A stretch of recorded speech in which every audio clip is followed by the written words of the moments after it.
Wall is thin because it's supposed to be allowed to grow if you need to, because he had a particularly large meal. The problem with binge eating is that very delicate, friable structure with little blood vessels going into it can become damaged, and it can expand a lot. And when it expands a lot, it can cause some big problems. So take your purple gloves off. You can put it there. I'm going to walk you over next to us, where I built something that reflects what I'm talking about. But Camilla, you can go over to the end. This is what your belly looks like. And you see all those little tubes in there? Those are the intestines. And the intestines are lying under the stomach, which is this green sac here. When you binge eat, it begins to swell the stomach. So go ahead, Kelly, throw something in there. Just throw those donuts in there.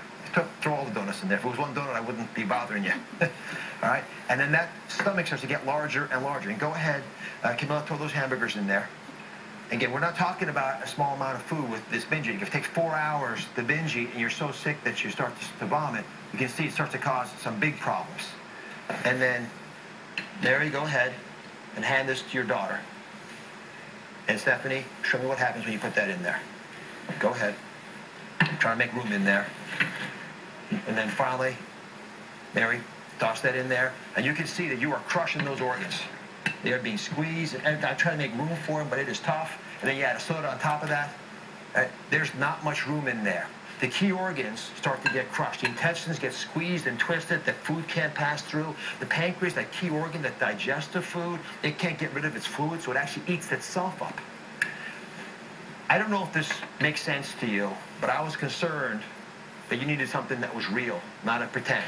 So I'm going to show you real pictures of real people who have done this to themselves. Is that okay? All right. So this is an image, a scan of someone's stomach, a normal stomach. This is the belly area. The head would be up there. These are all the intestines here. That is the stomach. You see that right there? That little circle there? Now I want to show you someone who had a scan, the exact same scan after they had binge eating. That liver squished up there, this is the stomach. Everything you can see.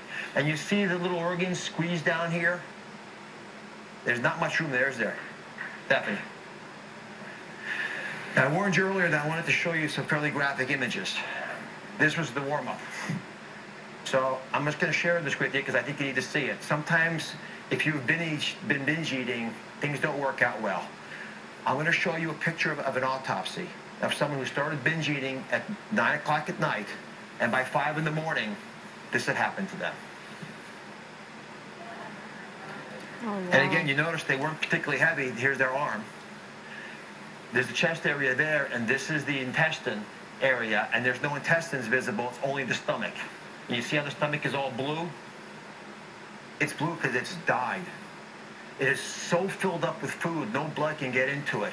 And when it died and began to squeeze the small intestines down below it, everything got suffocated.